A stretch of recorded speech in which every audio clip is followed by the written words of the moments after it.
been a pretty horrible year for movies over the summer. Yeah, in the summer, at least at the box office. However, it's now technically the fall season, I guess. Right. Summer is not over till what, the 23rd or something like that. But yeah, movie season, we're in the fall. Yeah, Calendar wise, we're still at the end of summer, right? right. And it came out this past Friday. Yeah. Did you see it? Well, I was overseas. I don't even know if it was out over in England yet when it came out. But no, I did not see it. But it did really good. Pat, do you have the It numbers? did do really well. Do you know how well it did? 123.1 million domestically good. Yes. Second biggest R-rated movie opening ever good. Yeah, behind Deadpool. Best fall debut by a fucking mile. The old record was Gravity with 55.7. More than doubled it. Yeah, it also doubled the previous horror movie R-rated record, which was Paranormal Activity 3, which is good because that probably didn't deserve the record. And holding 86% on Rotten Tomatoes RT, only a B+ cinema score. Both Conjuring movies had an A-, so fans are almost 50-50 on it. But overall, the receipts are there.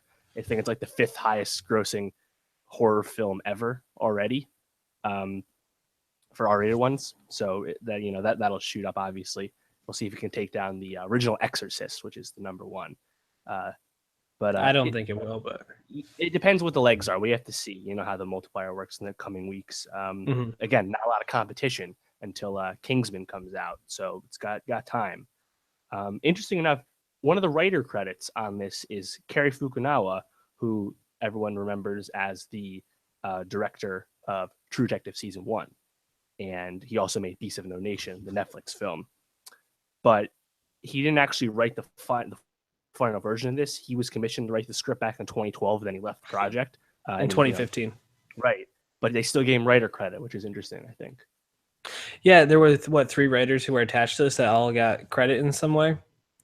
It's kind of it's not like out of the ordinary. He got like the first draft credit basically, but his name's on there. Right.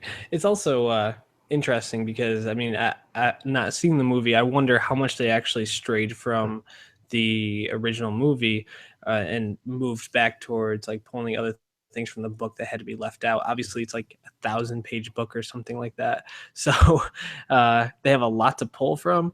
But this is also a 2-part movie, which I thought was really interesting.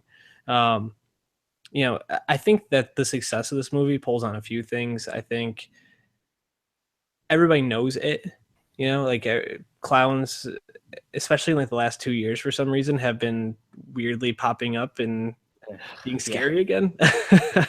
And then it had this very much like Lost Boys or something like that vibe. And and then it really just, everybody knows the movie. They probably saw the old one, and it's one of those things where it looked pretty good in the trailer, and I think it was, you said it's a B+. That's a pretty good grade for a horror movie.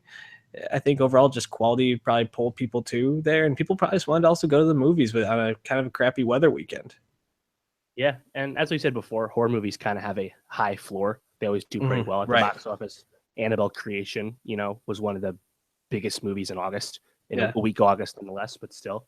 So I'm curious to see the legs on this at the box office, but the film industry definitely needed this. Hollywood needed this because it was the worst summer box office in like 16 years. Yeah. Just disappointing after disappointment. So this is good. But I probably will. I'm not a horror movie person. I've never really liked horror movies at all, so I will not be seeing it. But you should let us know if you do manage to see it.